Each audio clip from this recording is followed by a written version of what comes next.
As we reported to you at the beginning of this hour, people are dying in this country because they cannot get tested for coronavirus. Our next guest is one of the people who has stepped into the void created by the Trump administration's failure of leadership on coronavirus testing nationally. Joining us now is Oscar-winning actor Sean Penn, who has been providing drive-through coronavirus testing in the Los Angeles area through the organization he created, Community Organized Relief Effort. Sean, thank you very much for joining us tonight. How did you get this up and running so quickly, and how big can you expand it to be? Well, first, thanks for having me on, Lawrence. Good to see you again. The way we were able to mobilize quickly is that I happen to have an existing infrastructure with the organization core.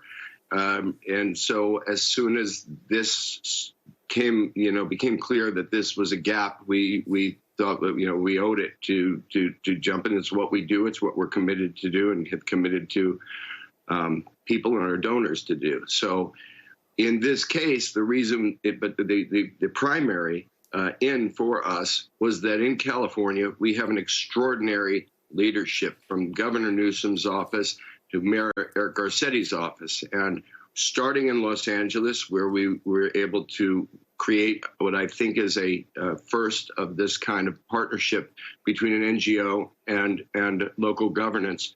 Mayor Garcetti's office with the Los Angeles Fire Department had already been doing sites, but this took principal high skill set emergency responders out of the station and off the streets.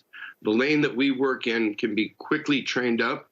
And so the Los Angeles Fire Department trained up our volunteers and us in the testing process, and we were able to absorb those sites, increasingly absorb the sites that the firefighters were manning, so that they could get back out and serve the people of California, serve people of Los Angeles, and ultimately California.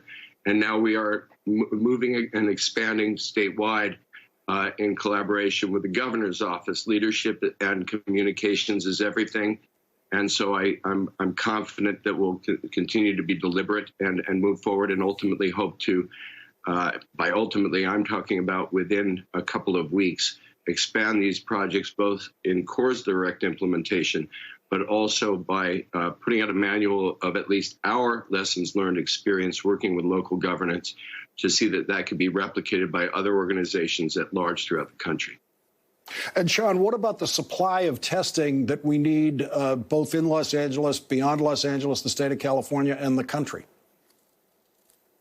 Well, I think we should be talking about supplies at large. The PPE issue is without PPE, you have no proper testing. This is one area in terms of the national strategy, the federal guidelines that we really need.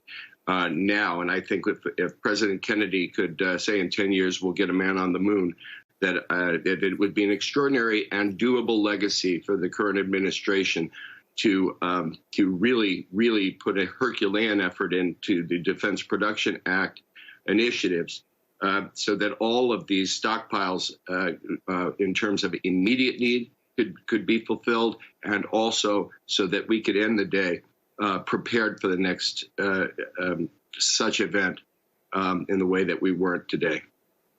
Sean, if we continue going the way we're going, with the president basically saying it's up to the governors doing their best, you jumping in, volunteers like you jumping in, how far away are we tonight from getting 300 million people tested in this country?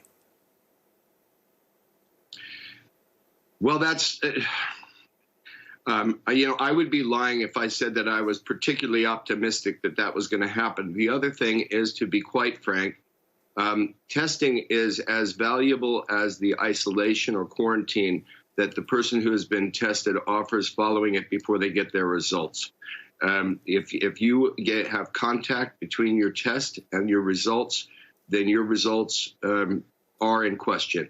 The various test kits, this is partly the problem in that is certainly a function of pipeline, but it's also a function of too much information absorption, where there seems to be every story is about the next test kit and so on and so forth.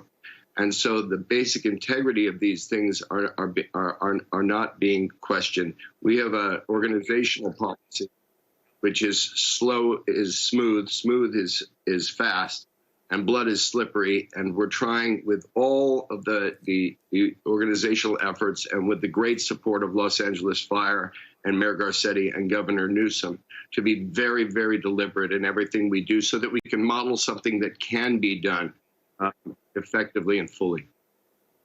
Sean Penn, thank you very much for joining us tonight. We really appreciate it. And thank you for what you're doing in your community. We all really appreciate that, too. Thank you, Sean. Thanks, Lawrence. Sean Penn gets tonight's last word.